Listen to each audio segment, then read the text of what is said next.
Good morning everyone, आप सभी लोगों का स्वागत है। आज 24 मई है तो ईडीएनए सीरीज में हम लोग डेली न्यूज़पेपर एनालिसिस को देखते हैं। इस डीएनए में आप लोगों को दैनिक जागरण राष्ट्रीय संस्करण और जनसत्ता से संबंधित प्रीलिम्स, मेंस, इंटरव्यू और न्यूज़ को कवर किया जाता है। साथ ही साथ निबंध के टॉपिक वो भी देखा जाता है। तो आगे बढ़ते और देखते हैं आज के टॉपिक में हम लोग किस प्रकार के डिस्कशन पॉइंट को लेकर आए हैं, टॉपिक को लेकर आए हैं। तो आज का डिस्कशन टॉपिक क्या है देखते हैं। 2 दशकों में देश का वन क्षेत्र जो है 23.3 लाख हेक्टेयर घटा है। तो आंकड़े आए हैं, उससे संबंध हम चर्चा करेंगे। साथ ही साथ भारत का वन रिपोर्ट स्थिति रिपोर्ट क्या होता है, उसके सारे संदर्भ को देखने का प्रयास करेंगे। अशिक्षित है लोकसभा जो चुनाव हो रहे हैं, लड़ रहे हैं, उसके 121 उम्मीदवार एडीआर के द्वारा रिपोर्ट दिया गया है। और जब ध्यान रखिएगा, एडीआर के द्वारा जो रिपोर्ट हालिया रिपोर्ट आ रही है उन पर आपकी नज़र होनी चाहिए। फिर क्या है फॉर्म 17C जो चर्चा का कारण बना हुआ है, तो इस फॉर्म को हम देखेंगे। इस फॉर्म के तहत सभी तथ्यों की जांच करेंगे। 16 वर्षीय काम्या कार्तिकेयन फतह किया है एवरेस्ट पर। यह सबसे युवा भारतीय है, तो इसके संदर्भ में हम लोग देखेंगे इसके न्यूज़ एस्पेक्ट को। भारत में जन्मी जया बडिगा अमेरिका की अदालत में न्यायाधीश नियुक्त की गई है, तो पीटी फैट एस्पेक्ट को देखेंगे, पीटी एस्पेक्ट को यहाँ से नज़र रखेंगे। बीते 1 दशक के दौरान भारत में $8 ट्रिलियन निवेश हुआ है, तो इस निवेश के कारणों को समझने का प्रयास करेंगे, इसके प्रभाव को देखेंगे। साथ ही साथ यह बाजार को किस रूप से बूस्ट करेगा, इसके संदर्भ को देखेंगे। हजारों पत्रकार अपने देश से भागने को हुए मजबूर, यह संयुक्त राष्ट्र की एक रिपोर्ट में बोली गई है। तो प्रेस स्वतंत्रता सूचकांक क्या होता है, इसके सभी एस्पेक्ट को समझने का प्रयास करेंगे। चाबहार को लेकर भारत का समर्थन में आया तालिबान। तो अफगानिस्तान की जो वर्तमान सरकार तालिबान है, उसने क्या किया है, भारत के चाबहार जो और ईरान के बीच जो समझौते हुए हैं 10 वर्ष के लिए, उसके संदर्भ में बातें की है और समर्थन दिया है। साथ ही साथ आज के संपादकीय में भी इस टॉपिक को देखेंगे। आर्थिक भविष्य का प्रवेश द्वार है, क्या है, चाबहार। तो किस प्रकार का प्रवेश द्वार है, साथ ही साथ मध्य एशिया के साथ कैसे यह कनेक्ट करता है भारत को, तो सभी संदर्भ को देखने का प्रयास करेंगे। तो अंत तक बने रहिएगा और देखते रहिए। युक्ति आइज को सपोर्ट करते रहिए। लाइक शेयर सब्सक्राइब कीजिए, युक्ति आइज को सपोर्ट कीजिए। इस बार कोड को स्कैन करके डाउनलोड कर सकते हैं ऐप, या टेलीग्राम चैनल पर जाकर लिंक दिया हुआ, पिन किया हुआ, description box, comment section box, सभी जगह आपके लिंक दिए हैं, तो आप वहां से युक्ति आइज को डाउनलोड कर सकते हैं। टेलीग्राम चैनल से जुड़ने के लिए युक्ति आइज पर जाइए, टेलीग्राम चैनल से जुड़ सकते हैं, या इस बार कोड को स्कैन कीजिएगा गूगल स्कैनर से, आप हमारे टेलीग्राम चैनल पर जुड़ जाइएगा। डेली क्विज वहाँ होता है अपने सर्टेन टाइम पर, तो आप उससे क्विज से भाग ले सकते हैं। साथ ही साथ वेबसाइट विजिट कर सकते हैं www.yuktiais.in पर, या फिर सब्सक्राइब के साथ साथ आप बेल आइकन को जरूर दबाइएगा ताकि सभी नोटिफिकेशन आप तक पहुंचे। तो चलिए न्यूज़ पर बनते हैं। न्यूज़ क्या है, तो इसको हम समझने 1 सेकेंड। हाँ, चलिए न्यूज़ पर आ गए। तो 2 दशकों में देश का जो वन क्षेत्र है कितना लाख हेक्टेयर घटा है, तो 23.3 लाख हेक्टेयर। तो भारत में पिछले 2 दशकों में, ध्यान रखिए, यानी 20 वर्ष में घटा है, इतना आंकड़ा दिया गया है। तो लिहाजा नेशनल ग्रीन ट्रिब्यूनल एनजीटी, जो नेशनल ग्रीन ट्रिब्यूनल है, और मैं एनजीटी के बारे में लगातार चर्चा करता हूँ, यह आपके आर्टिकल 21 की रक्षा करने के लिए नए एस्पेक्ट को लेकर आता है। यहीं से भावना जागृत होती है। 1 सेकेंड, थोड़ा सा मुझे समय दीजिए। चलिए, भावना जागृत होती है किस रूप से, कि मानव को कैसे सुरक्षित किया जा सके, कैसे संरक्षित किया जा सके, किस प्रकार से मानवीय अदूरदर्शिता से, जहाँ पर हम क्या करते हैं, शोषण करते हैं प्रकृति का, शोषण करते हैं मानवीय संसाधनों का, जो भविष्य के लिए प्रॉब्लम क्रिएट करेगा। इस प्रकार से एनजीटी आपके रक्षा करता है। सिंपल सा संदर्भ समझने का प्रयास कीजिएगा। तो कमेंट सेक्शन में बताइएगा एनजीटी का स्थापना कब हुआ था, किस एक्ट के माध्यम से हुआ था, वर्तमान में इसके अध्यक्ष कौन है। कम से कम इतना तो बता सकते हैं आप लोग। साथ ही देखिए, केंद्रीय पर्यावरण और वन जलवायु मंत्रालय, भारतीय सर्वेक्षण और केंद्रीय प्रदूषण नियंत्रण बोर्ड से जवाब तलब किया है। तो तीनों संस्थाओं के बारे में आपको जानकारी होनी चाहिए, और इस पर हम पहले भी चर्चा किए हैं। तो कमेंट सेक्शन में आप बता दीजिएगा ये तीनों संस्था क्या क्या काम करती है। इसके बाद देखिए सबसे हरे भरे क्षेत्र पूर्वोत्तर की हरियाली को प्रभावित किया। एनजीटी ने ग्लोबल फॉरेस्ट वॉच की रिपोर्ट में दिए गए खाद्य एवं कृषि संगठन के आंकड़ों का हवाला दिया। तो ग्लोबल फॉरेस्ट वॉच क्या करता है, कृषि जो आंकड़े प्रस्तुत करता है, किस प्रकार के वनावरण बढ़ रहे हैं, घट रहे हैं, खाद्य आपूर्ति कैसे बढ़ रही, प्रभावित हो रही है। क्लियर है।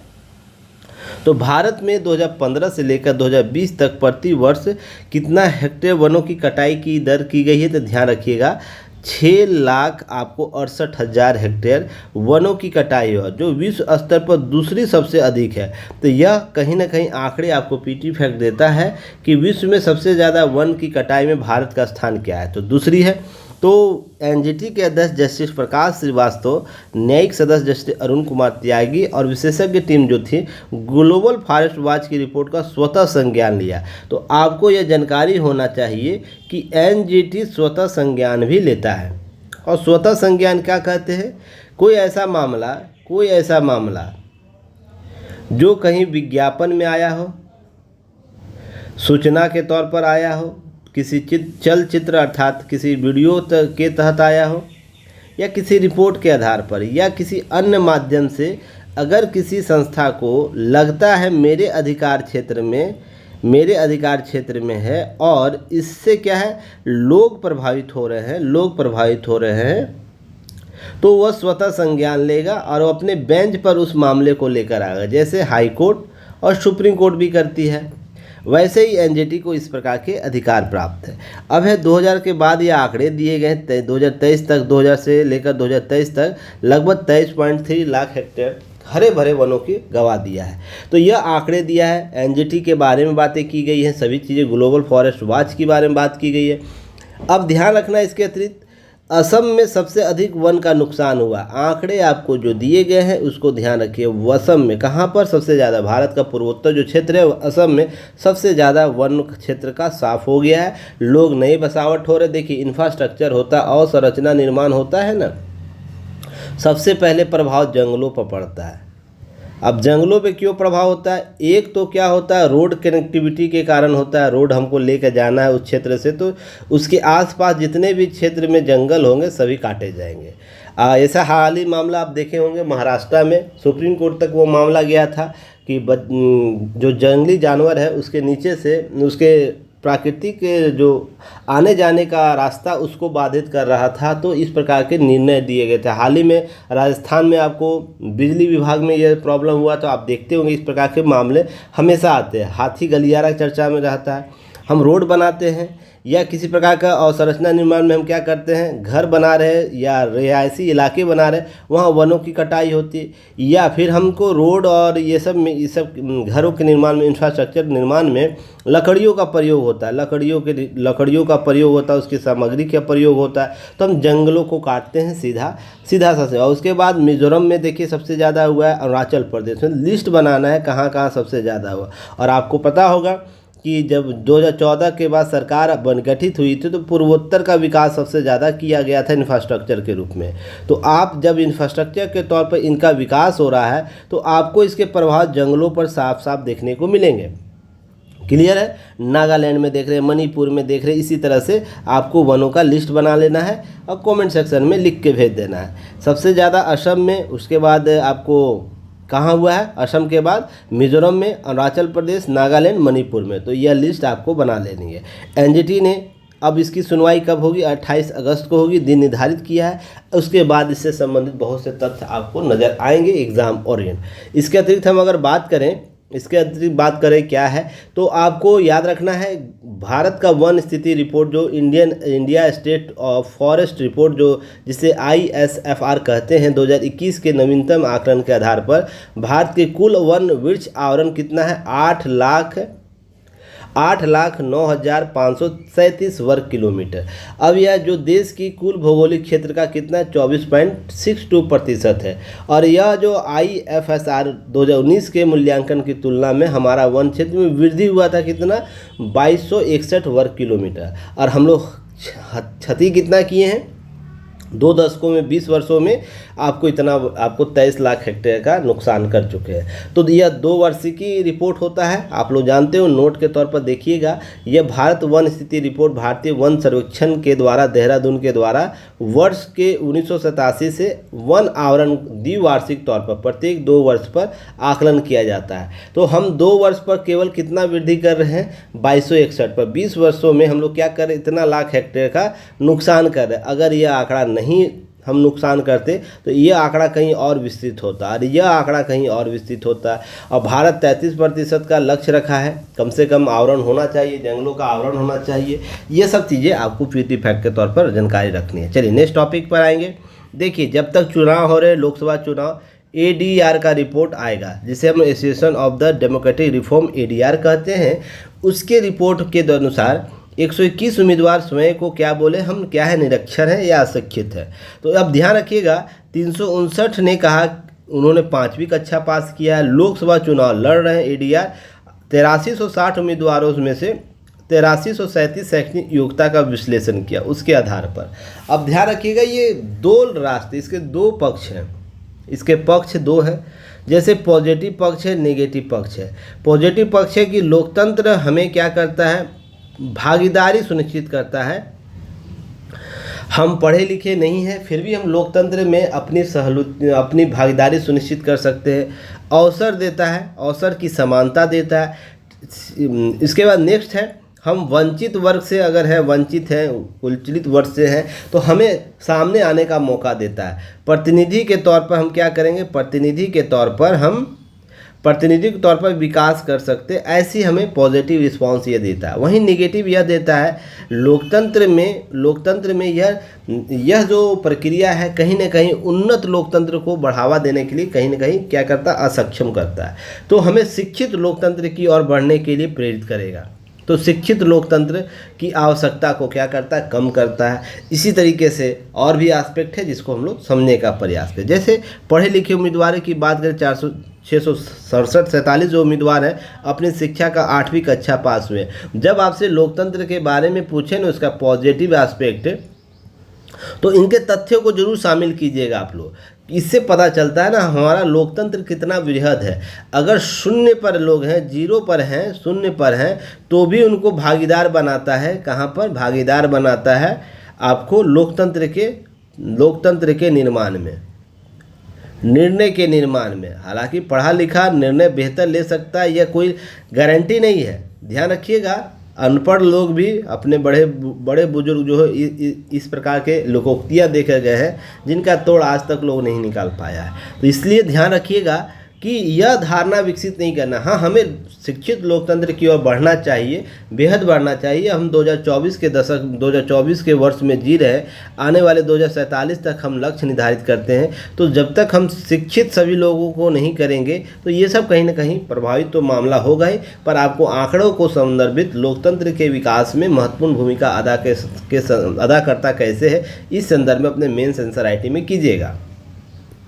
अब देखिए फॉर्म 70C, यहाँ से प्रश्न हो सकता है इस बार आपके एग्जाम में पूछा जा सके। अब है कि देखिए लोकसभा चुनाव में क्या वो मतदान के अंतिम आंकड़े जारी किए, देरी लेकर सवाल उठ रहे हैं। सुप्रीम कोर्ट में याचिका दायर किया गई, याचिका में प्रत्येक polling booth form 17C data जारी करने की मांग की गई। वहीं चुनाव आयोग ने कहा कि अगर फॉर्म 17C हम आधार पर मतदान डाटा सार्वजनिक किया है तो इससे मतदाताओं के बीच भ्रम पैदा होगा। चुनाव आयोग ने यह कहा क्या कि हम विवाद को अहम मानते, क्यों अहम है 17C के संदर्भ में बात करेंगे। देखिए मामला यही विवाद का कारण है, समझने का प्रयास कीजिए। चुनाव आयोग पहले और दूसरे चरण के मतदान आंकड़े जारी करने का सवाल उठ रहे हैं।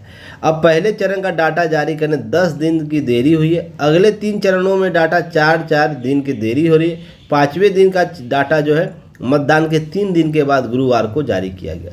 विपक्ष के नेता चुनाव आयोग से इस डाटा के मतदान को 48 घंटे के अंदर भीतर जारी करने की मांग कर रहे हैं।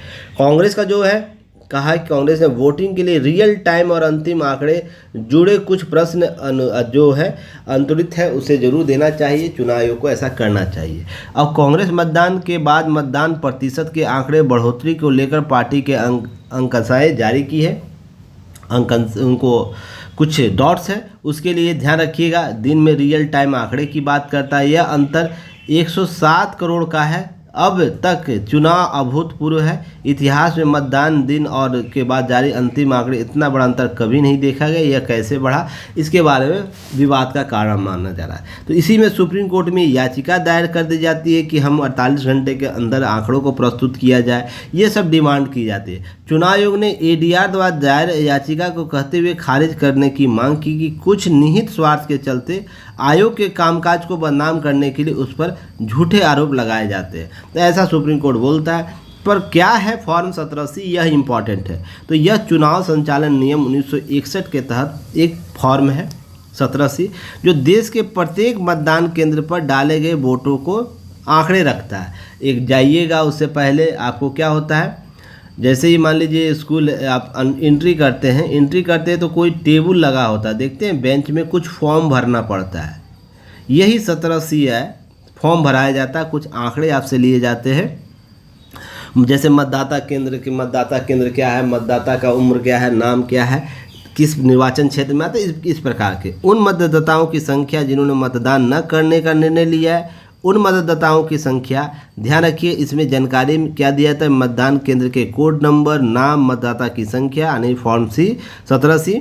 अब मतदान की संख्या जिन्होंने मतदान नहीं लिया, जिन्होंने मतदान करने की अनुमति नहीं मिली है, दर्ज किए गए वोटों की संख्या, खारिज किए गए वोटों की संख्या, वोटों के खारिज करने के कारण, स्वीकार किए गए वोटों की संख्या, डाक पत्रों के बारे में डाटा शामिल होता है, जो इस आंकड़े के आधार पर होता है। जो आप लोग आंकड़े प्रस्तुत करते हैं ना, उसी आंकड़े के बाद जो प्रिजाइडिंग ऑफिसर होता है इस बूथ का, उसके द्वारा यह जारी किया जाता है। जो उम्मीदवार होते हैं उसके एक जो प्रतिनिधि वहाँ रखे जाते हैं बूथ के बाहर, उसको सौंप दिया जाता है। यह डाटा मतदान अधिकारी द्वारा दर्ज किया जाता है, उसे बूथ के पीठासीन अधिकारी द्वारा जांच किया जाता है। और फॉर्म 17C का दूसरा भाग महत्वपूर्ण है। यह मतदान के दिन से संबंधित है। प्रत्येक उम्मीदवार के लिए वोटों की रिकॉर्ड होता है, मतदान के दिन दर्ज किया जाता है। ये सब बातें की गई। कुल मिलाकर क्या होता है, जब हैंड ओवर किया जाता है तो इससे डाटा मिलाता है उम्मीदवार। अपने उम्मीदवार क्या करता है, अपने क्षेत्र निर्वाचन में जो चुनाव आयोग के द्वारा पहले दिया जाता है वोटर लिस्टों की संख्या, उससे मिलान करता है। और दोनों मैच अगर करता है तो चुनाव सही चला है, नहीं तो कुछ न कुछ अनियमितता हुई है। इसलिए 17 फॉर्म प्राथमिक सीढ़ी माना जाता है। किस प्रकार का प्राथमिक सीढ़ी माना जाता है, स्वच्छ और उचित चुनाव प्रक्रिया का, इसलिए प्रथम सीढ़ी के तौर पर इसे देखिएगा आप लोग। चलिए नेक्स्ट हम बात करते हैं। नेक्स्ट है कि 17 वर्षीय काम्या कात्यायन फतह की है, 16 वर्ष की उम्र की है। कक्षा काम्या कात्यायन विश्व की सबसे ऊंची चोटी पर रिकॉर्ड बनाया। अब ध्यान रखिए, यह ऐसा करने वाली पहली भारतीय और दूसरी सबसे कम उम्र की लड़की है। तो यह लड़की बन गई है, सबसे कम उम्र की भारत की, विश्व की दूसरी। अब इसके बाद ध्यान रखिएगा, एवरेस्ट की चोटी में सफलतापूर्वक। अब मुझे यह बताइएगा, हिमालयन रेंज में उसकी ऊंचाई के आधार पर 5 सबसे शीर्ष शिखर का नाम बताइएगा। कमेंट सेक्शन में ये सब बताइएगा। 5 सबसे शीर्ष जो शिखर है उसके बारे में। यहाँ से PT फैक्ट निकालना है। फिर भारत में जन्मी जया बडिगा अमेरिका की अदालत की न्यायाधीश बनी। तो जो कैलिफोर्निया में यह बनी है। तो ध्यान रखना, आप लोगों को PT फैक्ट यहाँ से निकालना है दोनों से, और इसे नोट डाउन कर लेना है। उसके बाद बीते वर्ष के दशक में दौरान भारत में $8 ट्रिलियन का निवेश हुआ। ध्यान रखिएगा, 8 ट्रिलियन निवेश क्या है, एक दशक के अंदर हुआ है। और हम DSP एसेट मैनेजर्स के रिपोर्ट के आधार पर हम बात करें तो 1947 से लेकर अब तक $14 ट्रिलियन खर्च निवेश हो चुका है भारत के बाज़ारों में। तो देखिए, अगर हम बात करें पिछले 10 सालों में नए निवेश $8 ट्रिलियन हुए। प्रत्येक वार्षिक बजट की पूंजीगत व्यय आवंटन बढ़ाती है। रिपोर्ट का दावा है कि भारत निवेश को लेकर होने वाले हिचक के बाहर निकल आया है। GDP अनुपात के मुकाबले निवेश की बात करें तो 2011 में चरम था, और यह जब तक कम रहा है जब तक कि कोरोना के कारण ये सब स्थितियाँ उत्पन्न हुई हैं। उभरते बाजारों में हिस्सेदारी 2020 में 7.1% से बढ़कर वर्तमान में 17.1% हो गई है। तो इसके आधार पर हम कुछ आंकड़े बता सकते हैं। जब हम पूंजी या निवेश करते हैं ना, आंकड़े आते हैं बाज़ार में। यह मान लीजिए भारत है, भारत का पूरा बाज़ार है, इकोसिस्टम है। जैसे ही पूंजी हम निवेश करेंगे तो पूंजी और संरचना निर्माण होगा, उससे इंफ्रास्ट्रक्चर डेवलप होगा। तो इससे क्या होता है, मांग क्रिएट होता है। मांग क्रिएट होगा, रोड बनाने के लिए जो भी प्रोडक्ट्स है कोर सेक्टर का, उसकी मांग होगी। उसके बाद इंफ्रास्ट्रक्चर डेवलप करने के लिए रोज़गार सृजन होगा, तो रोज़गार सृजन होगा। या ध्यान रखिएगा, पूंजी निर्माण होता है तो कंपनियां लगती, फैक्ट्रियां लगती है, उसके आधार पर भी रोज़गार सृजित होता है। रोज़गार होगा तो आय में वृद्धि होगी, आय में वृद्धि होगी तो मांग की जो मांग डिमांड किया जाएगा उसकी आपूर्ति के लिए फैक्ट्रियां लगाई जाएगी। अब वो फैक्ट्रियां क्या करेगी, फिर से पूंजी निर्माण करेगी। तो इस तरीके से बाजार क्या होता है, एक सर्कुलर निवेश चक्र के तौर पर कार्य करता है। जितना निवेश होगा उतना चक्र विस्तृत तरीके से काम करेगा। तो आपको यहाँ से चीज़ों को समझनी है। देखिए, संयुक्त राष्ट्र में एक रिपोर्ट आया है, अन्वेषण बुधवार लाया गया, जिसमें हाल के वर्षों में हजारों पत्रकार राजनीतिक दमन के कारण बचने के लिए अपने देश से छोड़ गए। अगर उसमें हम बात करें तो अफगानिस्तान, बेलारूस, चीन, इथोपिया, ईरान, म्यांमार, निकारागुआ, रूस, सूडान, सोमालिया, तुर्की, यूक्रेन जैसे सैकड़ों पत्रकार यहाँ से देखे जाते हैं। इसके अलावा बरूंडी, ग्वाटेमाला और भारत, पाकिस्तान, ताजिकिस्तान सहित अन्य देशों में भी कुछ पत्रकार देश छोड़ने पर मजबूर हुए। तो यह आंकड़ा देता है। तो इंटरनेट प्रेस स्वतंत्रता की बात करता है, प्रेस अभिव्यक्ति की आज़ादी की बात करता है। प्रचार संयुक्त राष्ट्र अन्वेषण ने कहा कि स्वतंत्र मीडिया संसाधन देश छोड़ने से वहाँ के लोकतंत्र की स्थिति की जानकारी प्राप्त हो सकती है। तो यह कहीं ना कहीं प्रभाव लाता है। किस प्रकार का जो इंडेक्स बनाया गया विश्व प्रेस स्वतंत्रता सूचकांक, उस पर उसको कनेक्ट करता है। तो ध्यान रखिए, देशों की एक वार्षिक रैंकिंग है। क्या है, विश्व प्रेस स्वतंत्रता सूचकांक, जिसके माध्यम से किसी देश में लोकतंत्र की स्थिति को समझा जाता है और साथ ही साथ आकलन किया जाता है लोकतंत्र कितना बेहतर, वहाँ की अभिव्यक्ति की आज़ादी कितनी बेहतर है, जिसे 2002 में फ्रांस स्थित एक अंतर्राष्ट्रीय गैर सरकारी संगठन RSF के द्वारा संकलित किया जाता है। इसी संस्था के द्वारा किया जाता है जो इस रिपोर्ट इसको दिया है। क्लियर है। अब ध्यान रखिएगा, इसके अतिरिक्त विश्व स्वतंत्रता सूचकांक की हम बात कर ले तो वैश्विक मीडिया निगरानी संस्था रिपोर्ट्स विदाउट बॉर्डर्स, जिसे हम लोग बोलते हैं, के द्वारा जारी एक वार्षिक रिपोर्ट जारी करता है। भारत का स्कोर हम बात करें तो वर्ष 2023 में 161वें स्थान पर था, वही 2024 में 159वें स्थान पर था 180 देशों की सूची में। 2024 की रिपोर्ट में नॉर्वे, डेनमार्क, स्वीडन प्रथम 3 देशों की सूची में, इरिट्रिया आपको सूची में सबसे नीचे में।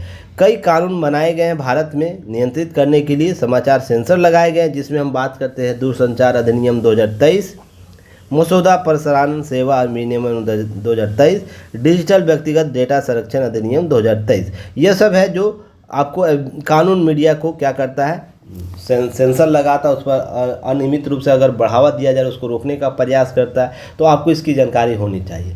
इसके अतिरिक्त हम मैप के माध्यम से देखें तो सबसे ख़राब स्थिति कहाँ है, तो आपको यहाँ पर देख रहे हैं रेड, पूरा जिस कंट्री में रेड है आप उसको समझ सकते हैं सबसे ख़राब स्थिति वहाँ पाई जाती है। उसके बाद कुछ और बेहतर है, कुछ और बेहतर में हम क्या करेंगे, इस सब देशों को देख सकते हैं। अमेरिका हो, इस प्रकार के जो देश हैं जहाँ पर कलर के हिसाब से सबसे बेस्ट अगर हम माने तो आपको नार्किडियन देश जो है आपको वहाँ पर सबसे बेस्ट प्रेस स्वतंत्रता सूचकांक देखने को मिलता है। चलिए अगले टॉपिक पर आए। उससे पहले आपको अगर हिंदी न्यूज़पेपर एनालिसिस से संबंधित वीडियो देखनी है तो यूट्यूब पर जाकर बिल्कुल फ्री देख सकते हैं, कोई फ़ी नहीं लगता है। लेकिन प्रीलिम्स, मेंस, इंटरव्यू ओरिएंट अगर PDF प्राप्त करना हो, वीकली टेस्ट प्राप्त करना हो, वीकली टेस्ट में शामिल होना हो, इसके लिए आपको 599 रुपया प्लस टैक्स आपको 614 के अप्रोक्स पड़ेगा 1 साल के वैलिडिटी के साथ। इससे सस्ता बेहतर कुछ नहीं हो सकता है। तो समय बिना गवाए अगर एग्ज़ाम निकालना है तो आप ज़रूर इससे जुड़ सकते हैं, शामिल हो सकते हैं। चलिए अब है कि चाबहार जो बंदरगाह है लेकर भारत के समर्थन में आया तालिबान। देखिए मामला क्या है कि चाबहार को भारत के साथ, ईरान और भारत के साथ 10 वर्षों का एक समझौता हुआ, जिसमें चाबहार का जो पोर्ट है उस पर क्या किया, भारत को रख रखाव से संबंधित शक्तियाँ दी गई है। तो कुछ देश बिलबिलाए हुए हैं, कुछ देश शंकित हैं कि ऐसा भारत कैसे कर लिया। तो अफगानिस्तान में सत्ता संभाल रहे तालिबान चाबहार पोर्ट को लेकर खुलकर भारत का समर्थन किया है, क्योंकि उसके भी हित है, इसलिए यह किया है। अब अभी तक आयातित उत्पादों को लेकर पाकिस्तान कराची बंदरगाह पूरी तरह निर्भर। अफगानिस्तान प्रशासन है चाबहार पोर्ट को अपनाने को तैयार है कि हम भारत के साथ अगर रिश्ते बेहतर करने, वस्तुओं का आयात निर्यात करना है, सस्ते वस्तुओं प्राप्त करना है, तो हम भारत के साथ इस चाबहार पोर्ट का प्रयोग कर सकते हैं। अब है इसके लिए एक मैप जरूर आप लोग को ध्यान रखना है। वन सेकेंड, चलिए मैप में अगले स्लाइड में दिखाऊंगा। अब है यहाँ ध्यान रखिएगा, वर्ष 2016 में 3 पक्षीय समझौते मान्यता देने के संकेत दिया भारत, ईरान और अफगानिस्तान। अब इसके मामले में कुछ बातें की गई हैं कि चाबहार पोर्ट प्रबंधन को लेकर किए गए समझौते के बाद आया चाबहार पोर्ट लेकर पूर्व में 3 पक्षीय समझौते भी हो चुके हैं। अफगानिस्तान आयात निर्यात के लिए अभी अफगानिस्तान के कराची पोर्ट पर काफ़ी हद तक निर्भर है, इसलिए चाबहार पोर्ट के प्रयोग को लेकर अब तालिबान सरकार जो अफगानिस्तान की वो भी समझौता चाहता है। अब इसी तरीके से बातें उभर कर सामने आ रही है, तो इंटरनेशनली तरीके से अंतर्राष्ट्रीय स्तर पर इसकी प्रासंगिकता बढ़ जाती है। तो देखिए एक लेख आया, आर्थिक भविष्य का प्रवेश द्वार है चाबहार। अब यह कैसे चाबहार आपको क्या है प्रवेश द्वार माना जा रहा है, इसे समझने का प्रयास कीजिएगा। यह आपको यूपीएससी के जीएस पेपर 2 में आएगा, द्विपक्षीय संबंध के तौर पर पूछ सकता है, मेंस फैक्ट में पूछेगा। और हम बीपीएससी की बात करें तो जीएस पेपर 1 में आपको पूछेगा, जहां पर करेंट का टॉपिक आता है, आईआर का टॉपिक आता है जीएस पेपर 1 में। चलिए आगे बात करेंगे। देखिए मैप देखिए पहले, सबसे पहले ये आप देख रहे हैं अफगानिस्तान, तो भारत पाकिस्तान कराची होते ग्वादर पोर्ट का प्रयोग करता था। ईरान के साथ उसके बेहतर संबंध नहीं होते थे, इसके कारण चाबहार पोर्ट को वो प्रयोग नहीं करता था। पर भारत की जैसी एंट्री होती है यहाँ पर चाबहार पोर्ट पर भारत का नियंत्रण आता है, तो अफगानिस्तान इसके लिए अपने द्वार खोलना चाहता है और इसके तहत बचाव अपना करना चाहता है। अब ध्यान रखिएगा, भारत इसके 2-3 फायदे ले सकता है। एक तो इससे कम दूरी है, लगभग आपको 72 किलोमीटर की दूरी है ग्वादर और चाबहार के बीच। इससे क्या होगा कि भारत के क्षेत्र से सीपेक ला रहा है कौन, China. One belt one initiative का एक प्रोजेक्ट है जिसमें चीन है ना, दक्षिणी चीन सागर होते हुए जो आपको आता है इधर से मलक्का स्ट्रिक्ट से व्यापार करता है, बे ऑफ बंगाल होते हुए वो क्या करता है, हिंद महासागर होते हुए कहाँ जाता है, ये आपको इस तरह से आपको जाना चाहता है मध्य एशिया में, मध्य एशिया यूरोप के देशों में। तो ये लंबी दूरी का उसको व्यापार मार्ग मिलता है, इसलिए उसने शॉर्ट मार्ग निकालने के लिए क्या किया, एक सीपेक को भविष्य के लिए प्रयोग कर रहा और इसके लिए वो मार्ग स्थापित कर रहा है। साथ ही साथ अबोर परियोजना के साथ पुराने सिल्क रोड को जोड़ना चाहता है, ताकि कभी भविष्य में भारत के साथ उसका युद्ध होता है, भारत के साथ किसी प्रकार का असंतुलन की स्थिति उत्पन्न होता है, किसी तरह के प्रतिबंध की आवश्यकता बढ़ती, तो भारत जब अपने हिंद महासागर क्षेत्र में प्रतिबंध लगाए तो उसका व्यापार प्रभावित न हो। तो इसने क्या किया कि इस पैक को मजबूती, जो भारत की संप्रभुता वाले क्षेत्र से होकर गुजरती है, तो उसी समय से मामला भारत अफगानिस्तान और चीन के बीच एक त्रिगुटीय संघर्ष उत्पन्न होता है। अब यहाँ पर भारत ग्वादर पोर्ट के एवज में चाबहार को विकसित करता है जो ईरान के क्षेत्र में आता है, और वो अफगानिस्तान के मामले से होते हुए रसिया तक जाएगा, इधर यूरोप तक जाना चाहता है। यह सब मामले देखने को आते हैं। मैं अभी आगे चर्चा करूंगा। मध्य एशिया का प्रवेश द्वार के तौर पर भी इसे देखा जाता है, ठीक है ना। तो अब देखिए कि मामला इसमें दिखाया गया है कि इस लेख में कि जब चुनावी सरगर्मी चल रही है, मोदी सरकार विकास प्रतिबद्धताओं को प्राथमिकता देते हुए गत दिन चाबहार बंदरगाह के प्रबंधन और परिचालन के लिए एक समझौता किया, जो स्थित जो है चाबहार पहला ऐसा बंदरगाह है जो भारत की विदेशी धरती से होने के बावजूद भारतीय नियंत्रण में रहेगा। तो यह पहला है, तो आपको पीटी फैक्ट भी जानकारी है तो आपसे प्रश्न पूछा जा सकता है। यह समझौता वैश्विक भू राजनीति से भारत की बढ़त नहीं दिलाएगी, बल्कि विदेशी व्यापार के निवेश को बढ़ाने के लिए एक नई पृष्ठभूमि तैयार करेगा। चाबहार बंदरगाह परिचालन के तहत पाकिस्तान में अस्थिर व्यापार मार्ग निश्चित निर्भरता कम होगी।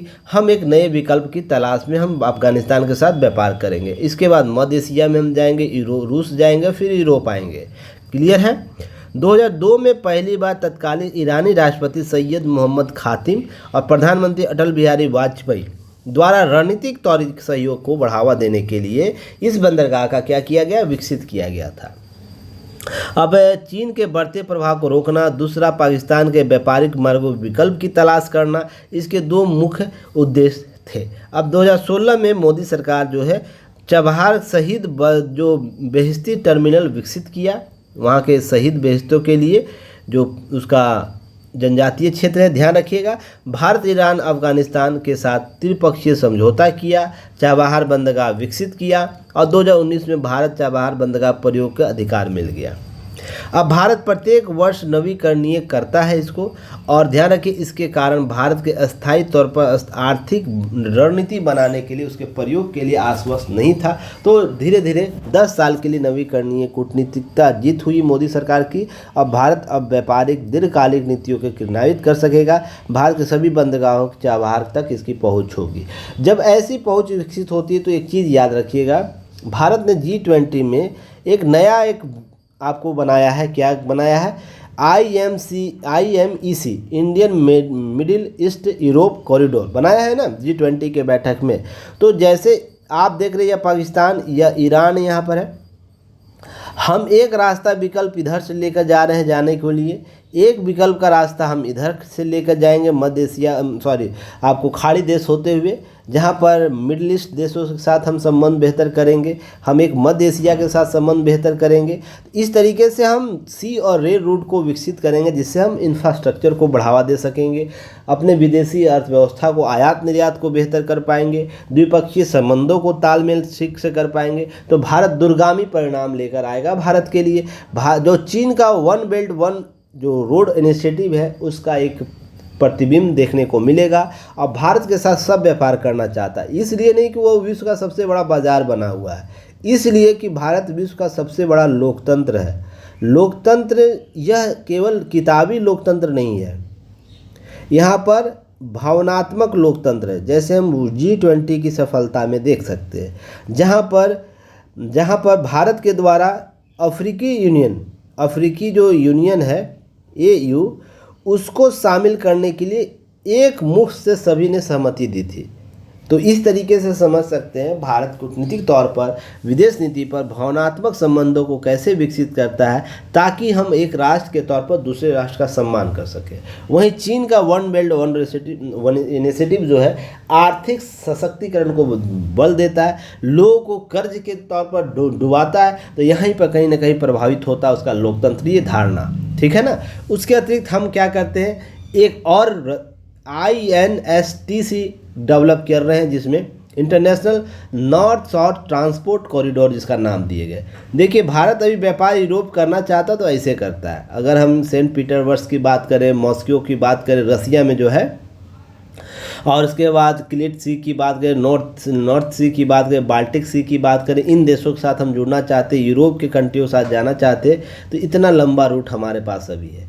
पर इस रूट के साथ INSTC रूट के साथ अगर हम जाते तो भारत क्या करेगा, देखिए 2-3 रूट का आपको निर्माण करता है। जैसे चाबहार देख रहे हैं, चाबहार का प्रयोग करेगा, एक तो अफगानिस्तान यहाँ जाएगा, अफगानिस्तान से मध्य एशिया होते हुए इधर से जाएगा।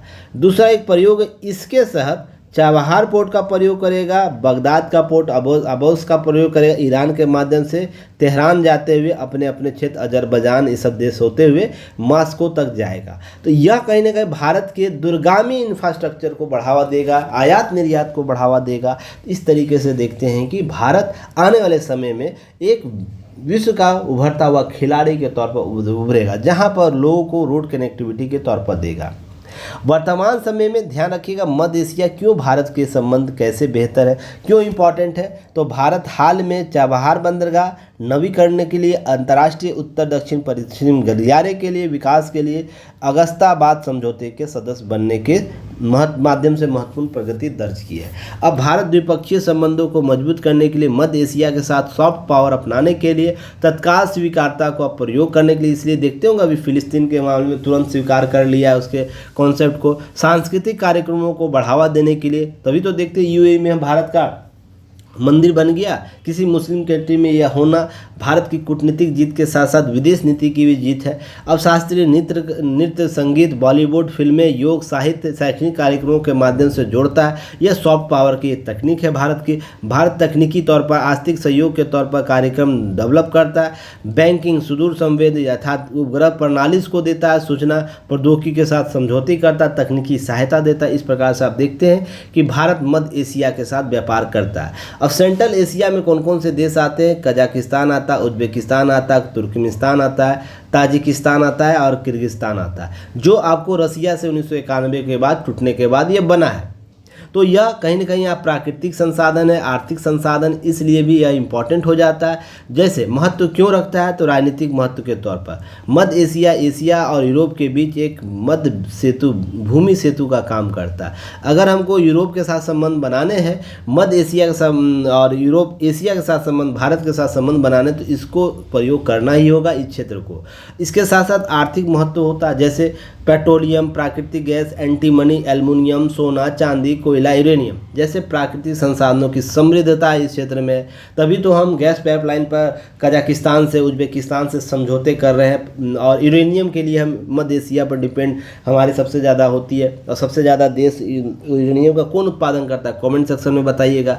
तो इस तरह भारतीय ऊर्जा आवश्यकताओं की पूर्ति करता है, इसलिए मध्य एशिया इंपॉर्टेंट हो जाता है। तो आप देखिएगा एक चाबहार बंदरगाह हमें किस प्रकार के सहयोग कर रहा है। मध्य एशिया में एंट्री कर रहा है, यूरोप के साथ हमें जोड़ रहा है, साथ ही खाड़ी देशों के साथ जोड़ रहा है, और सबसे लास्ट में अबोर परियोजना का प्रतिद्वंद बना रहा है, अबोर परियोजना का काट बना रहा है। तो भारत अपने कूटनीतिक तरीके से इसको प्राप्त करना चाहता है। इसलिए जब हम सड़क, रेलवे ट्रैक कैस्पियन सागर से होते हुए उसी यूरोपीय देश में पहुंचने का प्रयास करेंगे, जो G20 सम्मेलन में जो रोड इनिशिएटिव लिया गया उसकी बात हो रही है। बंदरगाह के माध्यम से ईरान के प्रमुख शहर तेहरान से गुजरने वाला अंतर्राष्ट्रीय उत्तर दक्षिण पश्चिम गलियारा है ना, आसानी से जुड़ सकते हैं। मध्य एशिया लैंडलॉन्ड देशों के साथ 7200 किलोमीटर लंबा कॉरिडोर हिंद महासागर तक पहुंचने का सुरक्षित और सुगम मार्ग देगा। तो ये सब कहीं ना कहीं हमें अंतर्राष्ट्रीय तौर पर महत्व, जो मैंने अभी बात किया वही सब बातें यहाँ लिखी गई है, तो देख लीजिएगा आप लोग। Istanbul, Bulgaria, Azerbaijan, Turkmenistan, Uzbekistan, Kyrgyzstan से आगे बढ़कर चीन तक पहुंचा जा सकता है। वास्तव में चाबहार बंदरगाह का व्यापार मार्ग सिल्क रूट के विकल्प के तौर पर देखा जा रहा है। तो भारत के लिए कितना कूटनीतिक जीत है, कितना वह वैश्विक मंचों पर उसे प्रस्तुत किया जा सकता है, इसे समझिएगा। अगर सुएज नहर की तुलना में 40% दूरी कम करता है तो यह भी कहीं ना कहीं बेहतर रणनीतिक होगा। हम आयात निर्यात को बढ़ावा दे सकेंगे, हमारा जो लॉजिस्टिक कॉस्ट है वो कम होगा। और व्यापार न केवल 15 दिनों का कम होगा बल्कि 30% सस्ता भी होगा। तो वस्तुएं जब सस्ती आएगी तो मार्केट में भी सस्ता मूल्य पर वो पहुंचेगा, तो लोगों को, उपभोक्ताओं को इससे लाभ होगा। अब भारत अपनी व्यापार क्षमता बढ़ाने के साथ साथ देशों के साथ आर्थिक संबंधों को मजबूत करना चाहता है। ये सब चीज़ें होती है। अब इसी प्रकार से चीज़ें बढ़ेंगी। अब तुर्कमेनिस्तान से प्राकृतिक गैस, कजाकिस्तान से यूरेनियम सहित जीवाश्म ईंधन, जल विद्युत आपको माध्यम से हम लोग क्या कर रहे हैं, आपको बताना है कमेंट सेक्शन में। तापी परियोजना क्या है, किस देशों के साथ जुड़ा हुआ तापी परियोजना है, यह कब आरंभ किया गया था, किन किन देशों के साथ है, तो थोड़ा सा कमेंट सेक्शन में आप लोग उत्तर दीजिएगा। कमेंट सेक्शन में उत्तर जरूर दें, आपको लाभ होगा। अब भारत में दवा, मास्क की बात करें, यांत्रिक उपकरण, प्रसाधन सामग्री, गारमेंट्स, रसायन, कीटनाशक, दवाई, इंजीनियरिंग उत्पाद, इस प्रकार से लाभ मिलेगा। चाबहार बंदरगाह ईरान को भी लाभ होगा। पहले से अमेरिका और आर्थिक प्रतिबंधों से झेला भारत क्षेत्रीय स्थिरता का योगदान करेगा। भारत कूटनीतिक तौर से अमेरिका को क्या कर सकता है, शांत कर सकता है ईरान के प्रति। तो यह कहीं ना कहीं क्या हो सकता है, की बदलती परिस्थितियां होगी, भू राजनीतिक परिस्थितियां बदलेगी, हिंद महासागर क्षेत्र में भारत के सामरिक प्रभाव बढ़ेगा। साथ ही साथ क्या बदलते समय आर्थिक स्थिति अब राजनीति पर भारी पड़ रही है, तो चीन भी भारत के साथ व्यापारिक संबंधों को सुधारने का प्रयास करेगा। तो आने वाले समय में बाहर से हम 25 से 30 अरब डॉलर बचा सकेंगे, जिससे हम रूस के साथ व्यापार करते उसके आयात के संदर्भ में। तो हमें आर्थिक रूप से मजबूत तो करेगा ही करेगा, भू राजनीतिक तौर से, कूटनीतिक तौर से यह मजबूत करेगा। इसलिए चाबहार संपूर्ण रूप से क्या माना जा रहा है, प्रवेश द्वार माना जा रहा है आर्थिकी का। साथ ही साथ उसके साथ हम और भी एस्पेक्ट को हम प्राप्त कर सकते हैं, जैसे चाबहार से हम भू आर्थिकी प्राप्त करेंगे तो उसके साथ हम राजनीतिक परिप्रेक्ष्य को हम पूरा कर सकेंगे, कूटनीतिक संबंधों को पूरा कर सकेंगे, साथ ही साथ सांस्कृतिक संबंधों को पूरा कर सकेंगे। उसके साथ साथ हम क्या करेंगे, जब संगठनात्मक बात होती है उसके परिप्रेक्ष्य में हम निर्णयों को प्रभावित कर सकते हैं, ठीक है ना। खाड़ी देशों के साथ, विशेषकर खाड़ी देशों के साथ रणनीतिक चेंज हम ला सकते हैं, रणनीतिक परिवर्तन कर सकते हैं। तो इस प्रकार के बदलाव चाबहार आपको देगा, ठीक है ना। चाबहार बांधेगा, इस प्रकार से बदलाव देगा। तो इतना जानकारी आपको होनी चाहिए। फिर कल मिलते हैं नए न्यूज एनालिसिस के साथ। तब तक की लाइक शेयर सब्सक्राइब जरूर कीजिए, युक्तियास को सपोर्ट कीजिए, ऐप डाउनलोड कीजिए। लिंक आपको सभी जगह दिए जाते हैं, description box, comment section box. Telegram channel join कर सकते हैं, बारकोड स्कैन कर सकते हैं, वेबसाइट विजिट कर सकते हैं। सब्सक्राइब के साथ साथ बेल आइकन को जरूर दबाएं, तो तभी सारी नोटिफिकेशन आप तक पहुँचेंगे। तब तक के लिए धन्यवाद। फिर कल मिलते हैं। चलिए, जय हिंद।